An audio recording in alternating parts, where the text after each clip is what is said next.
토마토 투자클럽 김정수 전문가와 절대 전략 이어가겠습니다. 안녕하세요. 네, 안녕하세요. 반갑습니다. 정력투자 김정수 전문가입니다. 네, 오늘 장 한마디부터 알려주세요. 오늘 장 한마디는 이전에 제가 여러분들에게 좀 말씀드렸던 네. 전략 이어서 보시면 될 것 같은데요. 네. 지금 시장이 유동성 축소 구간에 좀 있기 때문에 좀 이렇게 좀 표현을 좀 해봤습니다. 맨날 같은 말, 맨날 다른 가격 이렇게 정리를 해봤습니다. 네, 센스 있게 이렇게 그동안에 여러 번 강조를 해주셔서 오히려 이렇게 기억이 잘 남는 것 같아요. 코스피는 2,940선을 기준 라인으로 해서 몇몇 종목군들에 대한 가격 전략, 특히나 가격이 중요하다 여러 번 좀 강조를 해주셨는데 그쵸. 이 전략이 매일매일 달라지면 오히려 시청자분들이 힘드실 거예요. 맥락을 가지고서 이 시간에 꾸준히 이야기를 이어가고 있습니다. 그런데 오늘은 맨날 다른 가격이라고 뒷부분에 달아주셨는데 이 부분은 또 어떤 얘기인지 좀 더 들어봐야 될 것 같습니다. 오늘 장 반등의 의미 좀 찾아주시고요. 전략까지 이어서 들어가 볼게요. 네, 앵커님께서 또 친절하게 그게 또 설명을 해줬으니까 저도 평소보다 조금 더 친절한 목소리로 말씀을 좀 드리겠습니다. 제가 써볼게요. 맨날 같은 말, 그 다음에 맨날 이제 다른 가격, 이건 이제 밸류라고 이렇게 표현을 해봤는데, 맨날 같은 말이라는 얘기는 기준 동일하다는 얘기고요. 제가 어제 전화 연결해서 투자 주체의 반대 매매 2차전에서 종목에서 이제 지수로 넘어왔다라고 하면서 이제 2,940은 하단은 아니지만 여기서는 좀 거품이 대부분 좀 제거된 자리다. 그래서 투매 기준가가 회복되는 종목들 위주로 좀 공략하면 되겠다라는 말씀을 좀 드렸었고, 그리고 지난주 금요일도 제가 반대 매매 중심축 코스피 2,940 투매 기준가, 그러니까 반대 매매라는 단어와 그 다음에 코스피 지수 2,940이라는 자리를 3,300짜리에서부터 말씀을 드렸거든요. 3,150, 그 다음에 이제 2,940. 그죠? 그러니까 요게, 올해 6월달에 이제 고점, 요 자리부터 말씀드린 숫자라는 겁니다. 코스피 2,940이라는 게 갑자기 등장한 숫자가 아니고요. 그 전에 3,150도 갑자기 등장한 숫자가 아니고, 3,300부터 제가 박스권에 대한 기준으로 제시해드린 구간이거든요. 그러니까 맨날 같은 말인 거죠. 같은 기준인 거고.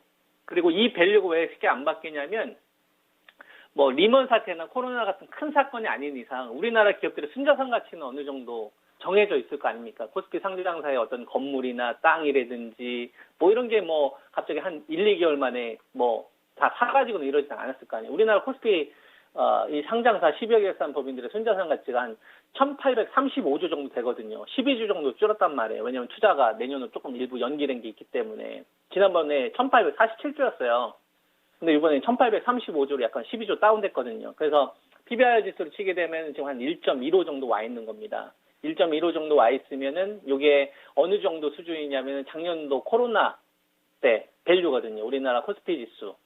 그죠? 그러면 1.15 같은 경우는 2011년도에서 2013년도 밸류보다는 낮은 거거든요. 그때 우리나라가 반도체 칩게임 직전에 나머지 모든 업종이 전부 다 호황이었을 때, 그때보다는 다운되어 있는 거고, 2014년도에서 2017년도 우리나라 기업들이 받았던 밸류가 한 1.1에서 1 정도 됩니다. 그때는 우리나라 기업들이 절반이 무너지고 절반이 괜찮았던 시기란 말이죠. 그 중간 정도에 와 있는 위치가 지금 딱 현재 시장에서 주는 밸류다 이겁니다. 그러니까 우리가 그냥 단순히 코스피 2,940이라는 거를 이거 이렇게 받아들이는 게 아니라 현재 지금 시장에서 평가하고 있는 거는 인플레이션 관련된 우려도 있고 그다음에 뭐 고점에 대한 좀 경계도 있고 반대 매매에 의한 어떤 수급 불안 요인도 있는데 지금 이걸 반영한 지금 현재 시장이 한 2,950 정도 되는데 요 위치가 2012년도 치킨 게임 전에 반도체를 빼고 모든 산업이 호황이었을 때보다는 등급이 아래고, 그 다음에 2014년도, 2013년도에서 2016년도 요 시기, 요때 받았던 요 밸류보다는 조금 더 위에 있는 거죠. 요때는 절반이 무너지고 절반이 좋았던 상황이었거든요. 우리나라 산업이. 아, 요 정도에서 지금 시장이 평가를 좀 해주고 있구나. 외국인들이 투자 주체의 입장이 2011년도에서 12년도까지 반도체를 제외한 나머지 모든 업종이 호황이었을 때보다는 등급이 아래고 2014년도에서 16년도 그중은 한 단계 레벨이 높아져 있구나. 이렇게 평가를 하고 있구나. 이거 생각을 해야 되는 겁니다. 그런데 재밌는 거는 2010년도에서 16년도 밸류는 다르지만 우리나라 기업들이 벌었던 이익은 비슷해요. 100조에서 120조 가줄이 안에 있었다 이거예요. 그러니까 지금은 뭐냐면 이익이 중요하지 않다 이겁니다. 왜냐하면 이익에 따라서 만약에 똑같다고 한다면 지수가 똑같아야죠. 그게 아니라 이익은 지금 우선순위 대상이 아니다. 우선순위 대상이 아니라 유동성 확대됐던 구간보다 유동성 축소 구간이니까 이렇게 생각을 하면 되는 거죠. 10,000원의 원래 기업의 본질 가치가 10,000원이라면 11,000원까지 부풀어 있었던 게 10,000원까지 지금 원래대로 돌아온 거예요. 이게 코스피 지수 2,940이라는 얘기를 제가 하는 겁니다. 그러니까 10,000원짜리가 11,000원에 지금까지 거래되고 있었다 이거예요. 12,000원에 거래되고 있었다 이거예요. 그래서 거품을 빼는 거다 이거예요. 3,300까지 갔었던 거는 이 거품을 제거하는 구간이었다 이거예요. 그러면 10,000원이 딱 정확하게 10,000원에 거래되지는 않는다는 얘기를 하는 겁니다. 왜냐하면 우리가 11,000원에 알파가 붙을 수 있는 거잖아요. 뭐 어떤 테마가 붙을 수도 있는 거고 호재가 붙을 수도 있는 거고. 근데 지금은 10,000원이라는 거에 플러스 알파가 붙는 게 아니라 마이너스 알파가 붙고 있다는 얘기를 하는 겁니다. 본질은 10,000원이지만 마이너스 알파가 붙고 있다 이거예요. 이게 뭐예요? 이게 반대 매매라는 얘기를 하는 거예요. 언제부터? 8월 초부터. 요 개념을 정확하게 이해를 해야 됩니다. 그래서 제가 맨날 같은 말, 맨날 다른 가격이라고 이야기하는 거는 다른 가격이라는 건 이제 시세가 계속 바뀌니까 주식에 대해서 이제 가격이 매일 바뀌니까 사람이 흔들린단 말이에요. 그러니까 가격을 쫓지 말고 의도를 읽는 겁니다. 어떤 의도로 읽는 거냐면 우리가 이렇게 생각을 하는 거죠. 코스피 2,948이면 종속투자 말대로 왔는데 그럼 여기서 떨어질 수도 있고 반등 나올 수도 있는데 어떡하지? 여기서 인플레이션 관련된 거는 아직 해결된 게 없는 것 같은데 그렇다고 또 삼성전자나 하이닉스 전자좀 깨진 것 같고 그 다음 배터리 관련된 주식도 올라가는 거 이거 사야 되면 결정을 못 한다 이거. 그래서 다 싹 다 피우고 요 가격이면 나는 신용을 쓰지 않을 거니까 신용으로 반대 매매 안 당할 거니까 8월달 초부터 공격은 반대 매매를 유발시키고 있는 거니까 거기에 나는 당하지 말아야지. 지금 투자 주체들은 반대 매매를 통해서 돈을 벌려고 하는 거니까 나는 거기에 당하지 말아야지. 그러면은 무리한 투자를 안 하게 되는 겁니다. 그래서 배짱 부리는 거예요. 그래서 시장이 2,940이면 저점 어디까지 난 모르겠고 그럼 거품이 제거됐네. 그러면 여기서 뭐 떨어질 난 관심 없고 몰라. 그 자리가 어디까지 떨어질지 모르는데 삼성전자 69,000원이면 75,000원짜리하고 69,000원짜리 이야기해드렸잖아. 너 이 가격에 사가지고 그냥 들고 있을래? 어차피 난 신용 쓰지는 않을 거니까 반대 매매 관련된 내용 계속 나 상관없어. 나 이 가격에 그냥 눌러 앉을래. 뉴스가 됐어. 삼성전자 이 자리는 디램하고 랜드로 돈 벌었던 시기 이때보다 비메모리한 수익이 하나 더 해줬잖아요. 그러면 비메모 수익이 더 했으면 그럼 앉아 눌러 앉는 거예요. 여기서 됐고 그냥. 그러면 75,000원은 실적으로 이제 아까 여러분한테 말씀드렸던 이런 반대 매매 이런 게 원래대로 회복되면 기분 회복되겠구나. 난 시간만 고려하면 되겠구나. 이렇게 배짱 부리는 겁니다. 그러면 어떤 레포트가 나오건 악의적인 내용이 그냥 몰라. 난 그냥 신용 안 쓸 건데 난 이 가격이면 난 괜찮다고 생각하는 그냥 눌러 앉을래. 이런 거예요. 이런 식으로 반대 매매와 관련된 걸 얘기를 하는 거고 SK 하이닉스 같은 경우도 보면은 제가 여러분한테 말씀드렸던 게 97,000원 투매 기준가로 이야기했던 자리고 적자가 나지 않는 한 기본 회복되는 자리는 106,000원이잖아요.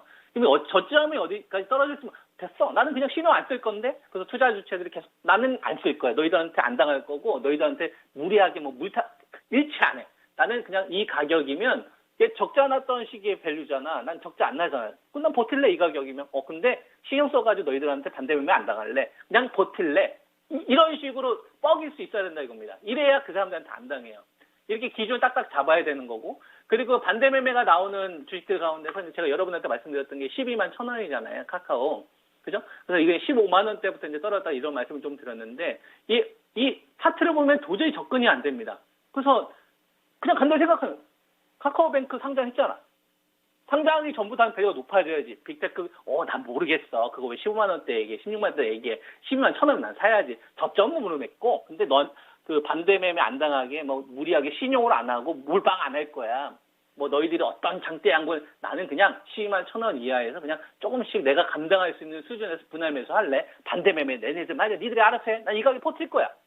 안 당해야 된다는 얘기죠. 이런 식으로. 그리고 게임 네이버 같은 경우도 마찬가지인데요. 네이버 같은 경우는 35만 5천 원을 제가 이야기해드렸었던 자리잖아요. 그러면은 올 수도 있고 안 할 수도 있는데 이렇게 생각하는 거죠. 지금 시장 상황이 반대 매매라는 키워드가 8월 달부터 나왔는데 올 수도 있고 그냥 나온다라고 생각을 하는 겁니다. 나온다고 생각하는 거예요. 반대 매매 이거 안 노리고 하는 것보다 당했었을 때 타격이 더 크니까 안 와? 그럼 안 할래. 이 가격에 나 못 버티겠어. 이렇게 생각하는 거예요. 근데 이 자리가 오면 난 할래. 이렇게 생각하는 거예요. 왜? 야, 이 가격은 라인이 적자났는데 소프트뱅크하고 합병하면서 흑자로 도와줬던 시기잖아. 다 필요 없는 거예요. 지금은 유동성 축소 구간이니까. 기본적으로 투자 주체들이 돈을 다 가져갔단 말이야. 남아있는 돈에서 순환매를 시켜야 되는 겁니다. 그럼 그 순환매를 시켰을 때 가격적으로 완전히 메리트가 있든지, 대신 이런 기업은 아파트를 치게 되면 강남 아파트에 해당하는 기업이어야 된다는 얘기를 하는 거예요. 그 기업에 대해서 불안감을 느끼면 안 됩니다. 그 분야에서 인정받는 기업. 대표적으로 NC소프트라는 기업을 제가 이야기했던 자리가 62만 원. 지금 58만 원 주식 왔다 갔다 하는데 그냥 하는 거예요. 저점 모르겠는데 나는 뭐 신용도 안 썼고 그다음에 뭐 80만 원대도 안 샀고 그냥 62만 원대에서 두 번 정도 분할 매수 살래. 신작 게임 흥행시키든 말든 난 모르겠어. 그냥 이 가격이면 난 버틸래. 반대면 니들이 알아서 해. 이 가격이면 버틸만 해.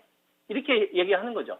그리고 카카오 게임즈 같은 경우도 제가 65,500원 이야기해드렸잖아요. 65,500원하고 69,000원. 그러니까 이게 바이오도 마찬가지고요. IT 반도체도 마찬가지고 언택트도 마찬가지고 중국 소비주도 마찬가지고 지금 이 시장에서 단기간 급반등을 노리려면 테마주를 해야 되는데 저는 그거는 결국은 진다.